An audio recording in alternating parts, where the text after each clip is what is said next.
कि सारे संसार का वायुमंडल मौन भाव से किसी मधुर आवाज के सुनने के लिए अपने कान लगाए हुए हैं। मेंढकों की निरंतर टर टर और ग्रामीण स्वांगों की कंपित ध्वनि भी उस शून्यता में बाधक ना मालूम होती थी। आधी रात के समय फिर संपूर्ण शोर चहल पहल रात्रि के मौन में सोने लगा। रात ने अपने काले वस्त्रों पर एक और काला आवरण डाल दिया। पहली रात की भांति फणिभूषण को फिर वही आवाज सुनाई दी। उसने नदी की ओर नजर उठाकर भी ना देखा। ईश्वर ना करे कि कोई अंधकार चेष्टा द्वार समय से पूर्व ही उसकी आकांक्षाओं का खून कर दे। वह मूर्ति व्रत बैठा रहा, जैसे किसी ने लकड़ी की प्रतिमा को बनाकर गोंद से कुर्सी पर चिपका दिया। पंजों की आहट सुनसान घाट की सीढ़ियों की ओर से आकर मुख्य दरवाजे में प्रविष्ट हुई। चक्कर वाले चीने की सीढ़ियों पर चढ़कर अंदर के कमरे की तरफ बढ़ी। लहरों की प्रतिस्पर्धा में आपने नौका को देखा होगा। इसी प्रकार फणिभूषण का हृदय बलियों उछलने लगा। वह आवाज बरामदे से होती हुई शयन कक्ष की ओर आई और ठीक द्वार पर आकर ठहर गई। अब केवल द्वार प्रवेश करना बाकी था। फणिभूषण की आकांक्षाएं मचल उठी। संतोष का आंचल हाथ से जाता रहा। वह अचानक कुर्सी से उछल पड़ा। एक दुख भरी चीख मनी उसके मुख से निकली, किंतु दुख है कि उसके पश्चात मेंढकों की आवाज की बड़ी बड़ी बूंदों की तड़तड़ की आवाज के अलावा न था। दूसरे दिन मेला छटने लगा। दुकान उठनी शुरू हो गई। मेला देखने वाले अपने अपने घरों को वापस जाने लगे। मेले की शोभा खत्म हो गई। फणिभूषण ने दिन में व्रत रखा और सब नौकरों को आज्ञा दे दी कि आज रात को कोई भी व्यक्ति न रहे।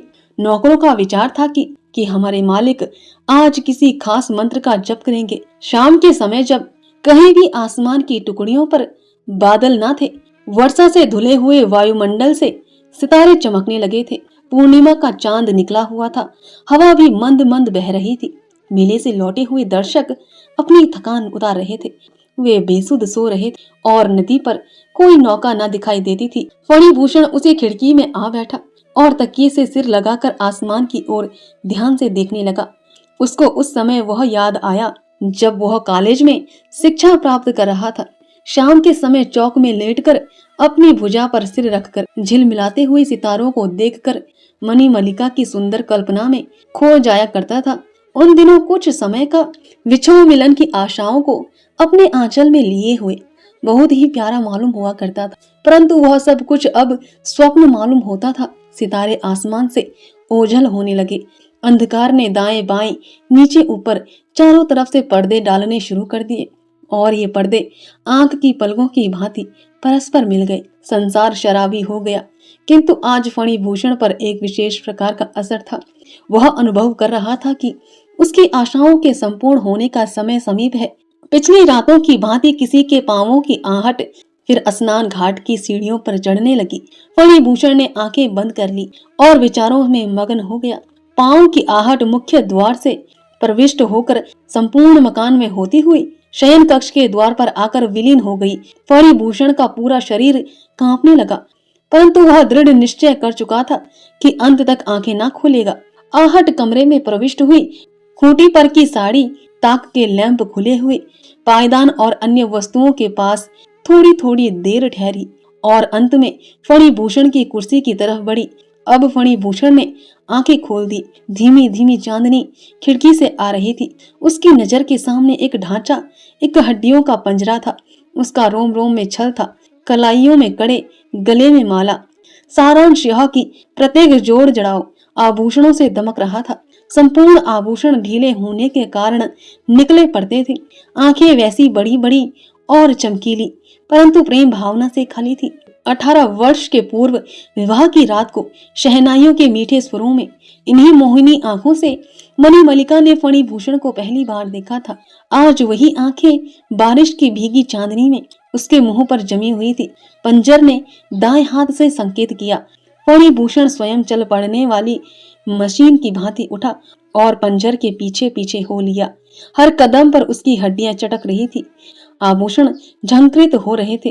वे बरामदे से होते हुए सीढ़ियों के नीचे उतरे और उसी पथ पर हो लिए जो स्नान घाट को जाता था। अंधेरे में जुगनू कभी कभी चमक उठते थे। मध्यम धीमी चांदनी पेड़ों के गहने पत्तों में से निकलने के लिए प्रयत्नशील थी। वे दोनों नदी के किनारे पर पहुंचे। पंजर ने सीढ़ियों से नीचे उतरना आरंभ किया।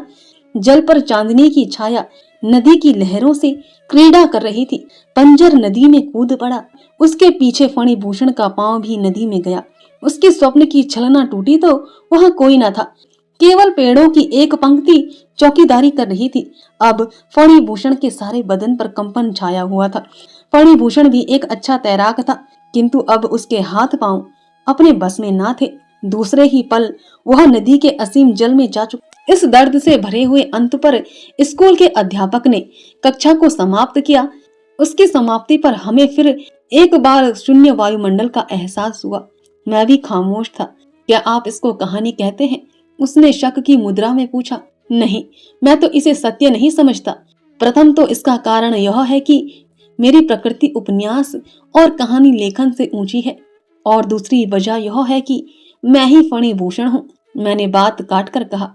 स्कूल का अध्यापक कुछ अधिक बेचैन नहीं था। किंतु आपकी पत्नी का नाम? उसने पूछा। नर्मदा काली। धन्यवाद दोस्तों, आशा है आपको यह कहानी पसंद आई हो।